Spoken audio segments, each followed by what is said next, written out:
So this map is for my day 5 of my 30 days of world building, and you can see I started with a quick sketch in a notebook, out with pen, and then I went in and added the mountains, and then after I do the mountains here I will turn off the back layer and start doing all the other details. So I start with a ravine, and I add some details to that in a minute, which you can see now.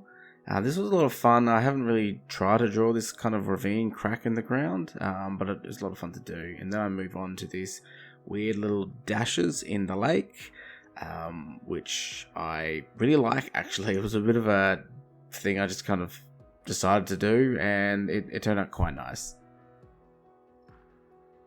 Yeah, this goes on quite a long time, so I'll skip the rest of this because it is quite long and it hurt my hand to do this. I tried to put some like little waves in the lake and decided I didn't really like that, and then I started to try and add a bit more mountains in, and I kind of had a bit of a hard time doing my next lot of mountains.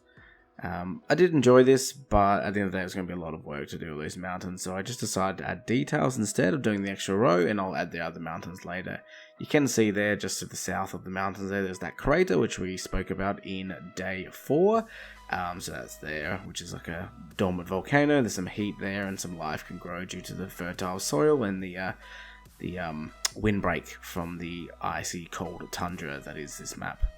So I go ahead and add some more background mountains, and then I kind of gave up. Try some different techniques with the ice spikes here before I find one I really like and just copy and paste. I played around with how the quickest way to do it, and I found just doing copy and pasting one at a time was the easiest.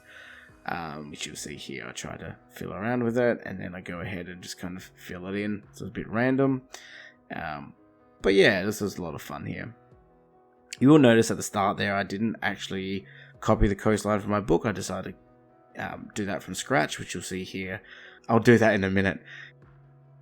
You will see here I do experiment with the trees. I didn't really like these individual shrubbery kind of style, so I went through a more simple squiggly line and added the little trees from what you can see there. I'm not totally happy with these, but I'll keep working on these. And then I added some rivers and I started work on the coastline. Now the real trick for the coastline is to mimic another coastline from the real world or from a fantasy map. So I quite often get out the Don John map generator and I just kind of copy that and find some good shapes that I really like. This is very tedious work, but I'm actually really happy with my coastline and I think it looks quite nice. I do want to come in and add some islands to it later, but for now I just kind of wanted to get a rough sketch on what it was going to look like, mainly just so I could get it done and show you guys. I do like to put these little inlets here for where the lakes meet the ocean, because I just think that looks really good, the way that it cuts into the land for where the lake meets the ocean. I saw that on a lot of other maps and I thought, why not copy it? I take these big bites out at the bottom here, really, really nice there.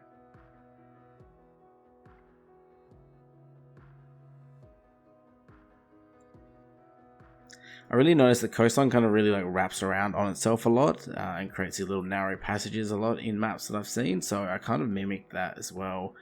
And a little bit later you will see that I kind of really like the almost looks like grasping fingers coming from the coast. I kind of start to go a bit wild with that on the last section. But yeah, I'm really happy with this, and you can see here now where all the kind of weird shapes start to come out. There's another lake, so I do a big cutout there. And then I go in and do these finger kind of shapes until I decide to mix it up. And I got a few more fingers, and so on, so on. There's that crater again. That one there, I really had trouble when I lost the footage of me drawing that, which is really good actually, because it was just chaos to watch me draw that. And then I just fill it in here around the mountains, and that's it. That's done. Fix up the lake, fix up a few other rivers, and that's it. Completed. Let me know what you think.